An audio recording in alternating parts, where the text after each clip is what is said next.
Hola, buenas tardes. Vamos a hablar acerca de lo que es irrigación cerebral, tanto en su parte arterial como venosa. Eh, Ustedes deben de recordar que el encéfalo se encuentra irrigado por dos sistemas. El anterior, aquel que irriga los dos tercios anteriores del cerebro, que es el sistema carotidio, y el que irriga el tercio posterior, incluido tronco, cerebelo, que es el sistema vértebro-basilar. Ambos sistemas necesitan estar interconectados y lo hacen por medio de un anillo arterial que está en la base del cerebro, nadando en las cisternas de la base, ¿no? Que se llama el polígono de Willis. En cuanto al sistema carotidio, ustedes pueden aquí en este gráfico notar este que es el callado de la aorta, ¿no? Que viniendo de derecha hacia izquierda, vemos que hay un tronco común llamado tronco brachiocefálico, que secundariamente se subdivide en la arteria subclavia derecha y en la arteria carótida común del lado derecho. No así del lado izquierdo, en que tanto la arteria carótida común como la arteria subclavia nacen directamente del callado de la aorta. Aquí vemos a la carótida, cómo lo podemos subdividir en 7 segmentos, ¿no? El segmento C1, que es el segmento cervical, aquí está la carótida común, ¿no? Que se divide en carótida externa y carótida interna. La carótida interna, en su primera porción llamada C1, nomenclatura internacional, va desde la bifurcación de la carótida común en carótida interna y carótida externa hasta el inicio del canal carotidio, ¿ya? Ahora, el segmento C2, que es este de aquí, ¿ya? Es el segmento intrapetroso, aquel que recorre internamente por dentro del peñasco, por dentro del hueso temporal. El C3 es el foramen lacerum, que en realidad no atraviesa el agujero rasgado ya anterior, sino que pasa por encima de él y recibe el nombre de foramen lacerum. Miren, aquí hay una acodadura, aquí hay una segunda acodadura, ¿ya? Y el límite de transición es este ligamento, que es el petrolingual. En cuanto al C4, ¿no? Es un segmento que se encuentra a ambos lados de la silla turca, que forma parte de el seno cavernoso. El seno cavernoso, como ustedes recordarán, es un seno dural que contiene sangre venosa, pero en su interior, en la luz del seno cavernoso, está este segmento a manera de S. Es decir, tiene una porción ascendente, una porción horizontal y una porción nuevamente ascendente, que es el segmento C4. Segmento C4, que es paracelar y que se introduce en la luz del seno cavernoso. El segmento C5, ustedes recordarán que el hueso efenoides tiene unas pequeñas alitas, unas pequeñas apófisis, que son las apófisis clinoideas, ¿ya? Por dentro de la apófisis clinoidea, ¿ya? Aquí está la apófisis clinoidea, por dentro de ella atraviesa este pequeño segmento, que es el segmento C5, por eso se llama segmento clinoideo. Aquí ya existe un anillo fibroso que perfora y que finalmente ingresa a la luz de del cráneo. Ya de aquí en adelante estos dos últimos segmentos son intracraneanos, ¿ya? Que es el segmento ofálmico porque de ahí se origina la arteria ofálmica, y el segmento C7 que es el segmento comunicante, ¿ya? El último segmento, el C7. Entonces vemos cómo la carótida tiene 7 segmentos, ¿ya? Y este se llama segmento comunicante porque de ahí se dirige hacia atrás y hacia adentro la arteria comunicante posterior. Aquí vemos ya integrado, ustedes ven cómo este es el tronco brachiocefálico, estamos viendo el lado derecho, ¿ya? Aquí está la arteria subclavia, y rama de la subclavia es la arteria vertebral, que ya veremos tiene 4 segmentos, y esta que es la arteria carótida.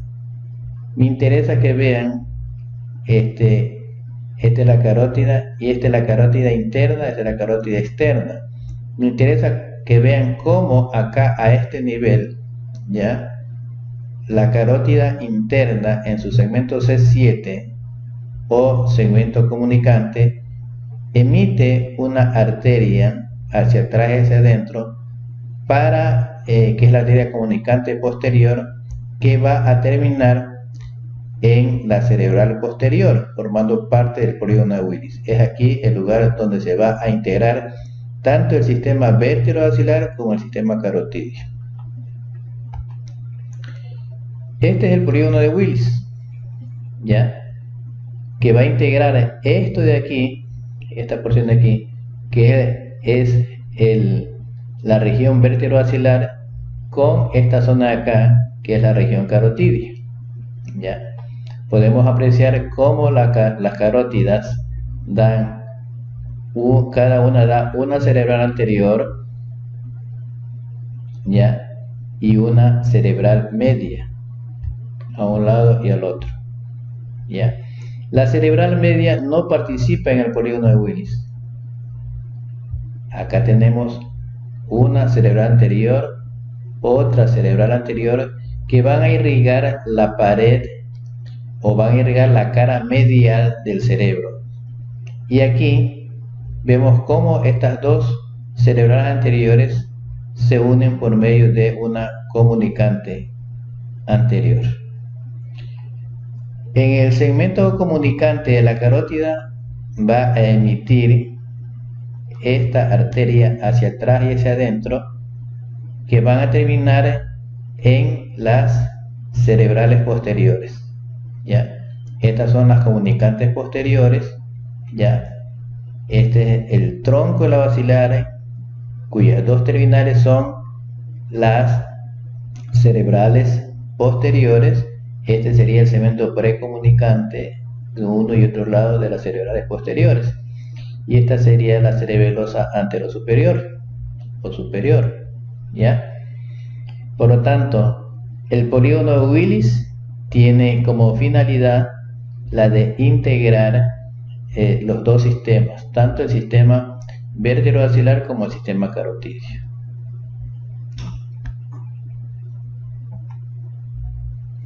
Aquí estamos viendo la cara medial del cerebro y podemos apreciar cómo la cerebral anterior, después de pasar sobre el nervio óptico en la cara basal frontal de este hemisferio, ahora aparece en la cara medial, ¿ya? Dando esta arteria que es la pericallosa, y esta de acá que es la calloso marginal, ¿ya? Lógicamente la pericallosa va a ir alrededor de esto que es el cuerpo calloso, rodilla, cuerpo y esplenio, ¿ya? Hay un surco aquí a este nivel, paralelo a este que es el surco del cuerpo calloso. Hay un surco que este surco aquí, que va a circunscribir a esta porción de tejido que es la circunvolución del cíngulo, y es por aquí que discurre la arteria calloso marginal. Ahora, de aquí, de la cerebral anterior, ahora ya vista en la cara medial, vamos a ver las diferentes ramos, ¿no? Este que es la arteria frontovasal medial, ¿ya? Luego tenemos este ramo de acá, que es la arteria del polo frontal, ¿ya? Y esta acá, que termina acá, que es la calloso marginal. Esta que circunscribe el cuerpo calloso es la pericallosa. Nosotros deberíamos señalar aquí que esta banda interna que está hacia la periferia de la cara medial en realidad recibe ramos que proceden de la cerebral media, ¿ya?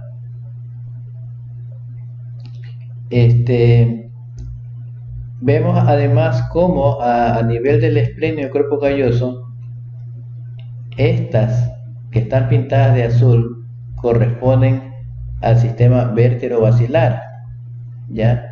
Y cómo se fusiona, ¿no?, tanto la pericallosa con esta rama pericallosa que emergen de una rama de la cerebral posterior. Aquí bien en la periferia, pues de atrás adelante tenemos la precuña, entonces esta es la arteria precuneal, ¿ya? Estas son ramas que proceden del cíngulo. Esta es la arteria paracentral, arteria pericallosa, ya dijimos, los ramas frontales mediales y los ramas frontales basales. Lo cierto, tienen que tener la idea es de que la arteria cerebral anterior se va a dirigir a la cara medial, a irrigar la cara medial del cerebro. Aquí estamos viendo un corte transversal, ¿ya?, en la que podemos distinguir el polígono de Willis. Hemos cortado aquí, este es un corte de mesencéfalo, aquí debería terminar el tronco basilar. El tronco basilar termina en estas dos arterias, que son las cerebrales posteriores, que las podemos dividir en regiones peduncular, ambiens, ¿ya?, y cuadrigeminal hacia acá atrás, ¿ya? Pero estas son las cerebrales posteriores. Acá está la carótida en su segmento comunicante, que va a emitir esta arteria hacia adentro y hacia atrás para fusionarse con la cerebral posterior. Esta es la comunicante posterior, ¿ya? Y la cerebral anterior vamos aquí a observar cómo la comunicante posterior, la cerebral media, todo esto aquí, la cerebral anterior, que pasa por encima del nervio óptico para dirigirse a la cara medial, ¿ya? Y esta rama de aquí, que también procede de la carótida, que es la coroidea anterior, que va a irrigar al plexo coroideo, aquí vemos dentro del ventrículo. En la cerebral media vamos a tener varios segmentos, ¿no? Un segmento horizontal, un segmento el segmento insular, el segmento opercular, ya cuando sale a los labios, y por último el segmento cortical, ¿ya? Eso lo veremos en un corte coronal seguramente más adelante. Aquí podemos apreciar, este es un corte coronal. Aquí estamos viendo la cara dorsolateral o externa del hemisferio cerebral del lado izquierdo.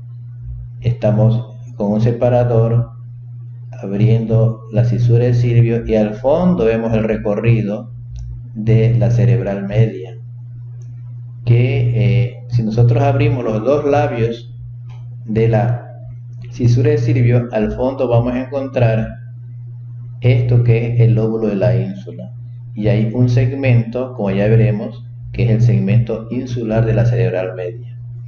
En un corte coronal, ¿no? Aquí vemos la cisura interhemisférica, este es el hemisferio derecho, acá está el hemisferio izquierdo, ¿ya? Aquí estamos viendo la carótida que llega, aquí, se divide en cerebral media, ¿ya? Y esta es la cerebral anterior que se dirige a la cara medial del cerebro. Esta cerebral media tiene un primer segmento que le llamamos horizontal, que va a dar una gran cantidad de ramos perforantes que se llaman, que van a irrigar a estos núcleos de la base. Es aquí y a expensas de estas pequeñas arterias perforantes donde se originan las hemorragias más frecuentes a nivel cerebral, que son secundarias a las crisis hipertensivas, ¿no? Se originan por ruptura de los vasos perforantes de este primer segmento, que es el segmento M1. Acá tenemos el segmento M2 que se desplaza sobre la superficie de la corteza insular, del lóbulo de la ínsula, de ahí sigue para acá. Estos son los labios que están aquí, estos labios que están abiertos. Aquí están los labios de la cisura de Silvio, y por eso este se llama el segmento opercular. Y por último, los ramos corticales que se van hacia arriba, hacia el lóbulo temporal también, hacia atrás, hacia la región parietal. Repetimos aquí los diferentes segmentos: segmento horizontal, segmento insular, segmento opercular y segmentos corticales, ramas corticales, ¿no? M4 serían ramas corticales, el M3 el opercular, el M2 el insular y el M1 el horizontal. En cuanto a la irrigación vértebro-basilar, ustedes están viendo aquí un estudio contrastado, ¿no? Es una arteriografía. La arteriografía se trata de pintar el árbol arterial mediante la punción en la ingle de la arteria femoral por una técnica llamada técnica de Seldinger. Por ahí se asciende, se va viendo en una pantalla, se coge las ilíacas, luego se coge la aorta ascendente, sigue el callado de la aorta, coge la subclavia y por último la vertebral, se inyecta en medio de contraste y se pinta aquí. Tenemos una vista anteroposterior del sistema vértebro-basilar. Esta es una vertebral, esta es la otra vertebral, que se unen para formar el tronco de la basilar, y a su vez el tronco de la basilar, las dos terminales son las cerebrales posteriores, que se abren acá como candelabros. Más o menos es la proyección de la distribución de estas arterias que se van a la región posterior occipital del cerebro, pero que irriga también el tronco encefálico y el cerebelo. La arteria vertebral nosotros la podemos dividir en 4 segmentos, ¿ya? Esta es la arteria vertebral, esta es la arteria carótida, y aquí se unen por medio del polígono de Willis, ¿ya? La arteria vertebral va a introducirse en el agujero transverso de la sexta vértebra cervical, ¿ya? Pero este segmento que está aquí se llama pretransverso, ¿ya? O segmento V1. El V2 es cuando atraviesa todos los agujeros transversos de la columna cervical, ¿no? Y también el V2 o transverso. Esta región de aquí, como ustedes pueden ver, este es el cóndilo, el occipital le da la vuelta al cóndilo y también se llama segmento V3 o pericondilio. Y aquí ya está la dura madre, y en el momento que se perfora la dura madre en la fosa posterior, entonces se da inicio al segmento B4, el mismo que termina cuando la vertebral se une con la otra vertebral para formar el tronco de la basilar. ¿Ya? Entonces la vertebral tiene 4 segmentos. Estas son las dos terminales del tronco de la basilar, que son las cerebrales posteriores. Acá están las carótidas con sus comunicantes posteriores, el polígono de Willis, que está formado por dos cerebrales posteriores, dos comunicantes posteriores, dos cerebrales anteriores y una comunicante anterior. Ese es el polígono de Willis. Aquí tenemos una vista anterior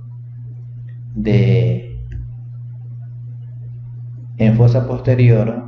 ¿Ya? Aquí se ve un hemisferio cerebeloso. Esta es la cara anterior del tronco encefálico. Este es el bulbo, el surco ponto vulvar o bulbo pontino. Acá arriba está el surco protuberancial superior. Aquí están los dos pedúnculos cerebrales.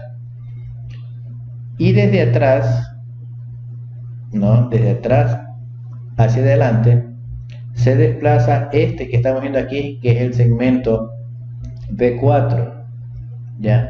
Que va a dar por medio de estas ramas, la cerebral va a formar la espinal anterior, la arteria espinal anterior.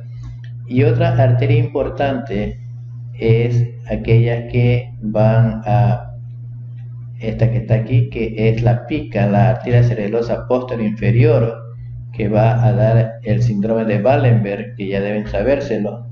Ya estas dos vertebrales se unen a nivel del surco bulbo protuberancial, y de aquí para acá ya se llama tronco de la basilar, que termina en las dos cerebrales posteriores, ¿no? Y de la carótida viene acá las dos comunicantes posteriores. Estas son las dos cerebrales posteriores.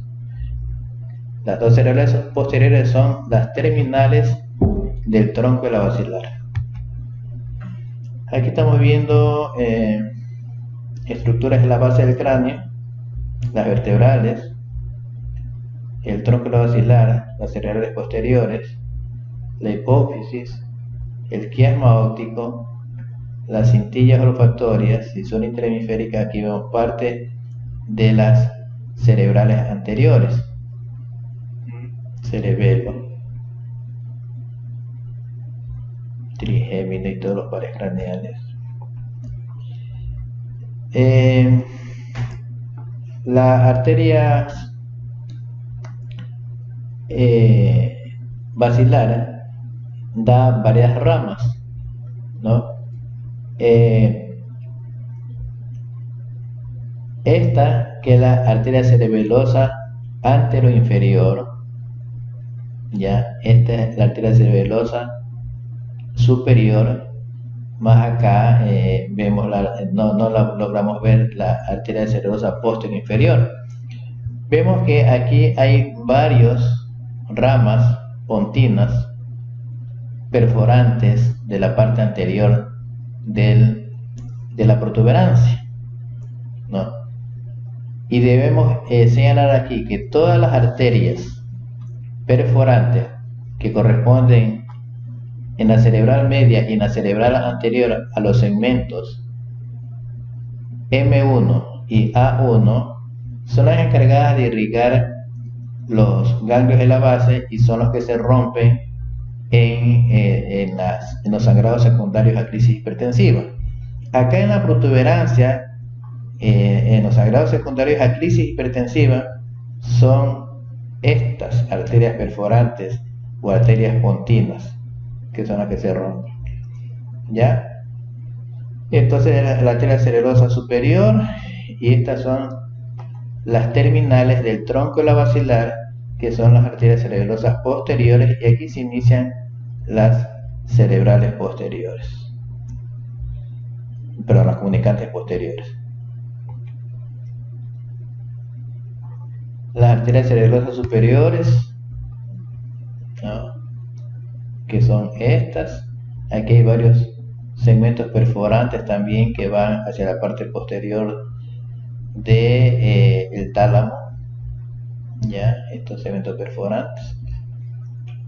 Vemos aquí cómo se irrigan por medio de la pica, la arteria cerebelosa posterior inferior, ya. Acá la arteria cerebelosa superior, ¿no?, que está antes de la cerebral posterior, ¿no?, y da la vuelta al mesencéfalo y se va hacia la parte vermiana y hemisferio cerebeloso, la cara superior del cerebelo, ya, la arteria cerebelosa superior. Una vista lateral y una vista antero-inferior del cerebelo y el tronco encefálico. Siempre el par craneal más notorio es que es el trigémino, ¿ya? Este es el bulbo raquídeo. Todo esto aquí es protuberancia, este es mesencéfalo. Vemos cómo la vertebral, ya, llega acá a unirse con la otra vertebral.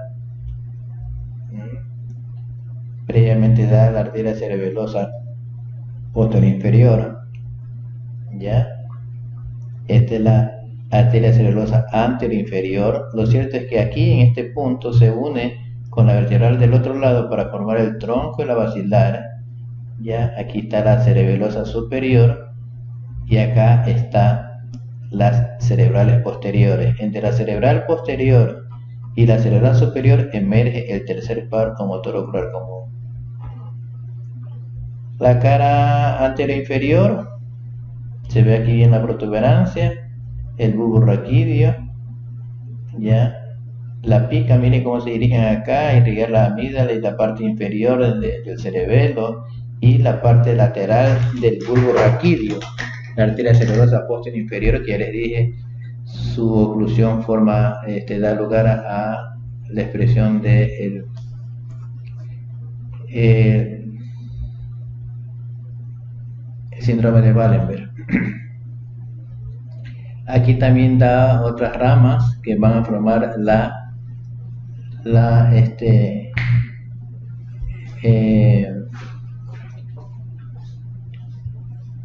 va a formar aquí la arteria raquídea anterior, ya. Se unen las dos vertebrales y forman el tronco de la basilar. Las dos terminales del tronco de la basilar son las cerebrales posteriores y aquí tenemos las cerebelosas superiores. Todas estas son vasos perforantes pontinos que les hablé hace un momento, ¿ya? El trigémino, que es el tronco más grueso. Aquí está el sexto par, ¿no?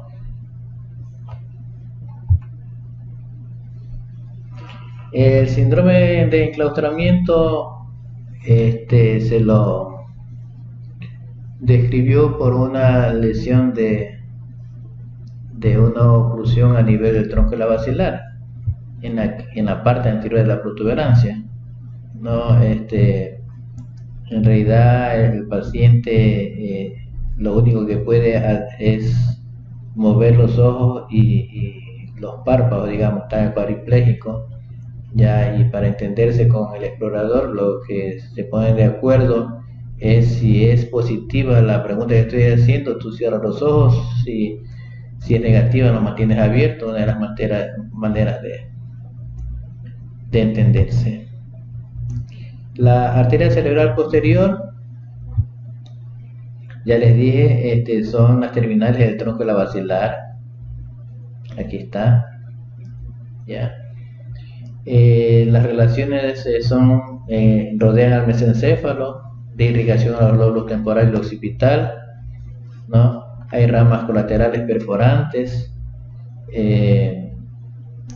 tiene a cargo la vía visual, el área 17 de Brodmann, que está en los labios de la cisurocalcarina, parte de la cápsula interna en su brazo posterior, plexo coroideo, las ramas corticales que son de la corteza temporo-occipital, en los hemisferios, pedúnculos cerebrales, tercer ventrículos laterales. Entonces esta es la cerebral posterior, que ustedes pueden a esto llamar segmento P1, que va desde la bifurcación del tronco basilar hasta cuando se une con la comunicante posterior. El segmento P1 también llamado segmento precomunicante. El P2 engloba el segmento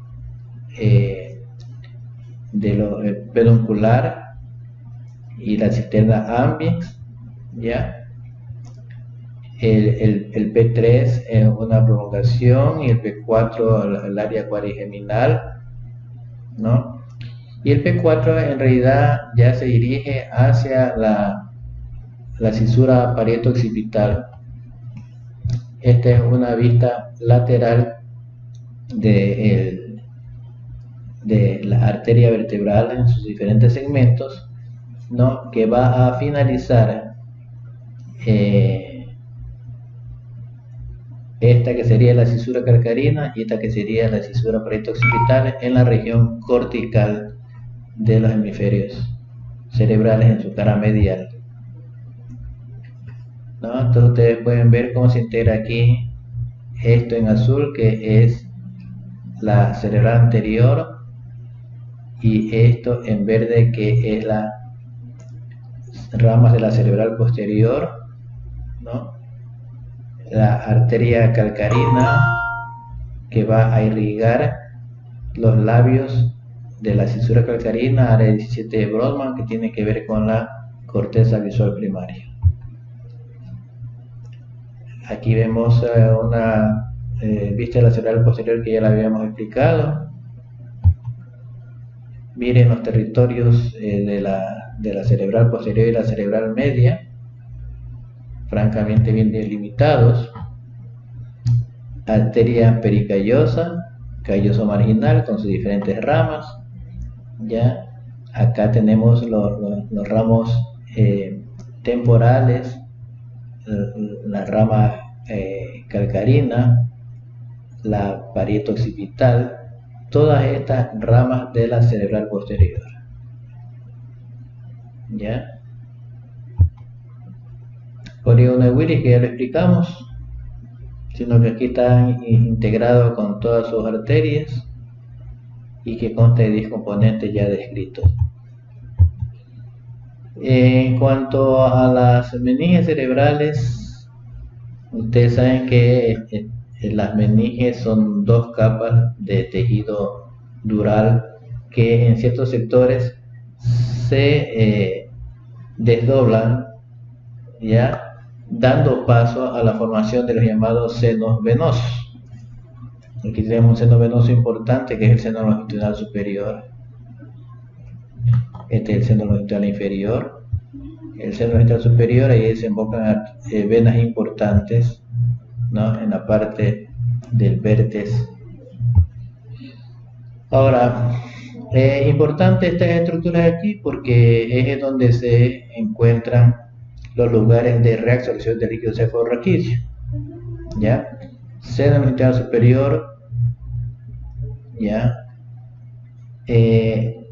Acá tenemos el seno recto. Aquí tenemos la cisterna magna, ¿ya? Esta es la porción ventricular, viene el líquido cefalorraquídeo. Estos son cisternas peritronoculares. El drenaje venoso, así como hay irrigación, pues tiene que haber irrigación arterial, tiene que haber drenaje venoso, ¿no? Y que lo podemos dividir en drenaje venoso superficial y drenaje venoso profundo. El superficial drena principalmente áreas corticales, ¿ya? Y el profundo va a drenar todas las zonas profundas de los ganglios de la base. Ustedes apreciarán que toda la sangre venosa del cerebro va a desembocar en esta vena, que después de atravesar el agujero rasgado posterior va a tomar el nombre de vena yugular. Entonces, aquí está la vena cerebral media, ¿ya? Otros son los senos alrededor del peñasco, que es el seno petroso superior. Acá está el seno petroso inferior.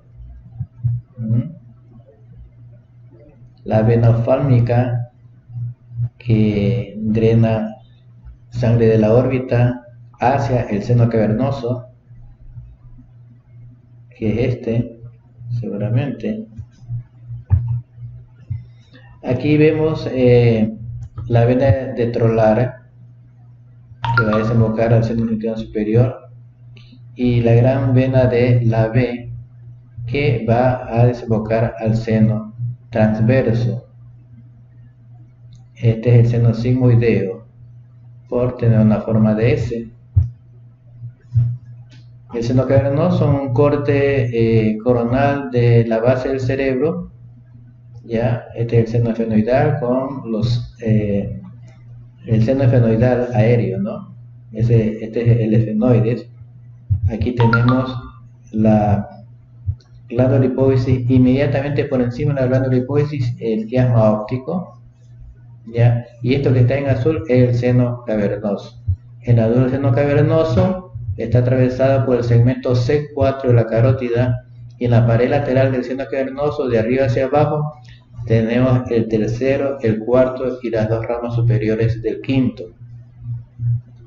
Aquí vemos cómo esta sangre que procede de la cara, de la fosa pterigoidea, de la órbita, va a desembocar al seno cavernoso.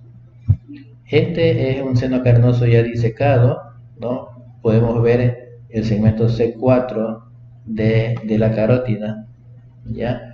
Y cómo están atravesados por los pares craneales que tienen que ver con el movimiento ocular y con la sensibilidad de la cara, que proceden del tronco encefálico, se integran a la pared lateral del seno cavernoso y van a desembocar a la órbita.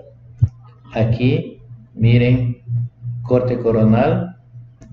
Esta es la hipófisis a ambos lados del seno cavernoso, y en la luz del seno cavernoso el segmento C4 de la carótida, y acá el tercero, el cuarto y las dos ramas superiores del quinto. Inmediatamente por encima de la hipófisis tenemos el quiasma óptico, y acá encima el motor, perdón, el tercer par, el tercer ventrículo, perdón. Aquí el momento en que la carótida ingresa al cráneo, ingresa a la cavidad endocraniana, perdón. El seno longitunal superior hacia acá. Acá está la vena cerebral media. Este es el seno recto, el cual va a recoger la sangre de una serie de venas que proceden de los ganglios de la base. Aquí estamos viendo de una posición posterolateral izquierda, ya, al seno sigmoideo. Este es el seno sigmoideo a manera de S. Este es el seno transverso, seno longitudinal superior, seno longitudinal inferior, y aquí que llega la gran vena de Galeno, después de recoger la sangre de todas las venas de acá, ¿no? Y una vez que se introduce en la parte superior de la tienda del cerebelo, va a tomar el nombre de seno recto. Esta es la prensa de Erófilo, un seno transverso por un lado, otro por otro lado, seno sigmoideo, y de aquí una vez que atraviesa el agujero rasgado posterior ya recibe el nombre de yugular.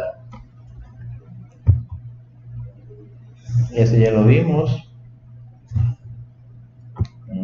Miren la yugular, va hacia la aurícula derecha.